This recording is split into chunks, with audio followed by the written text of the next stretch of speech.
Chippo to be meeting in the final, but also have all the respect in the world for the world champ. Yago's been down there in the past getting painted up and getting ochre, and so is Carly as well. So I know they have some really strong culture from their countries as well, and hopefully a little bit of luck. Let's have a look at the replay here. And this is actually Chippo coming from behind. Geez, he had a beautiful heat this morning, just put it together so well. And kind of vintage form from Chippo. These backhand attack. The waves are a little bit smoother this morning. Get the feel of these different conditions. And the world champ, Yago, blasting the top off that first ride. Opening manoeuvre and a second. Tricky little section with all that foam and turbulence on there. But he gets through it. Nice and stable stance. The Olympics rematch. Yeah, that's Jacob right. Is, Chips, he's going to have to surf out of his skin to beat the world champ, stating the obvious, but they, if he puts it on the line, he's as good as everyone, especially in the tube. I mean, it would be great to see. That's a little hurdle that I think both of us will have to get over mentally, is like to want to actually...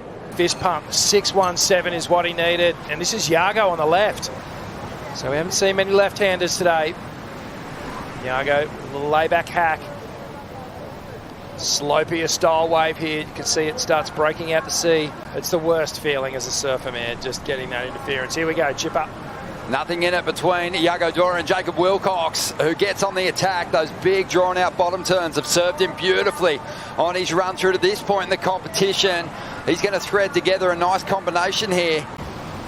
And on the outside, let's see what Yago can do with this one. So we had an interesting situation. Just let's see what J.Willcox can do here. Up against Yago, who's been surfing really well today. He is after a 7.34 though on this ride. He's got a really tricky end section to deal with, but reads it beautifully. And he does hang on for the finish here. Yeah, Chippo just getting the completion there. He's just got to get his mind back on the job here, because J.Willcox is a major threat with the way he's drawing out these bottom turns and getting those big hits in the pocket. Yeah, he sure is. So this was his last ride here. He was after that 7.34. He is sitting in second place. Let's have a look at, the replay for this last wave and see what kind of work Jacob got done, Rich. Yeah, so Jacob, that trademark backhand hook that he just has on lock here, and he just performs it again beautifully. The second one, a little more spicy. And sleepy little cut back, adjust back into that power source. Just gets caught on that last extension. And tidy little foam rebound. But, fellow goofy footer, Cody. We expect to fetch a good result here at some point, Rich. This could be the year. Wow, okay, well. And Yago, he's up again. Swings the fins and unsuccessful in riding out of that turn. Will J.Willcox get an opportunity on the outside here? He is paddling his guts out, and he is going to get onto his feet. He needs to rip this wave apart. He's after a 7.08. It's a smaller wall. Well, it was a short-lived, but still a magic run in this contest, and he got the hometown crowd up on their feet. Yeah, nice you got to do that in front of the crew. Yeah, he's a talented young Aussie.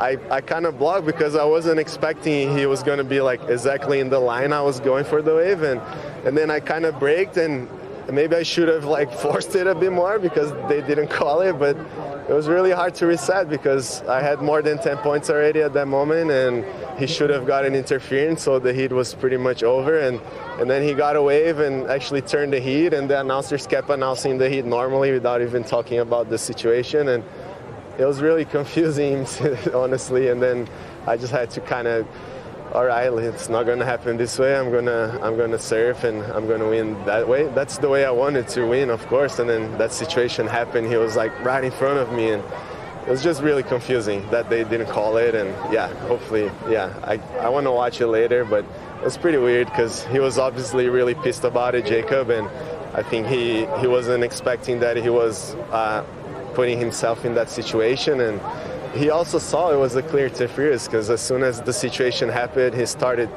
giving me shit in the water and saying a lot of things to me in the water, and I was like, bro, you're sitting in front. I tried to explain to him, bro, I didn't force anything. I was still analyzing if I wanted that wave or not, and you're right in my way. But yeah, it's competition, of course.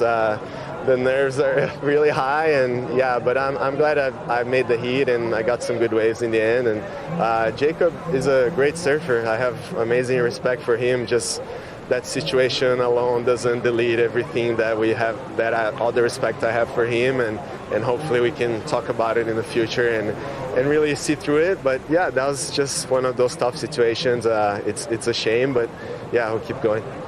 Mate, pretty impressive that you can use that much adrenaline and still keep your focus on what you need to do, especially in light of the fact that it was quite clear your body language was telling us up in the booth that it was a very hard thing to let go of. Yeah, exactly. I was really confused. Like I say, I couldn't fathom the fact that wasn't an interference. And at that point, I had more than 10 points, and I kind of stopped surfing because I was, it's a shame. Like still, like more than 20 minutes to go, and we're not really gonna have a heat to surf. But then they kept scoring and kept calling the heat the same, and I was really surprised. But I just I guess I'm gonna make some waves, and hopefully he didn't. I'm glad he didn't turn the heat on that last wave, because that would be maybe even bigger of a situation if he actually won that heat, and with that situation happening in the beginning. But yeah, it's good to win in anyways. You know.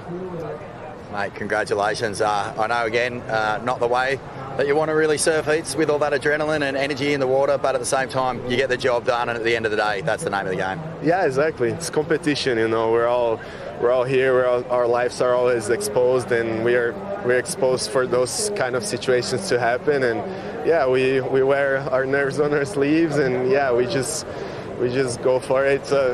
We're kind of friends outside. Everyone kind of respects each other, but in the water, it's a battle, it's a war, and yeah, whoever does better comes out on top. And I'm glad I did that. Well said, man.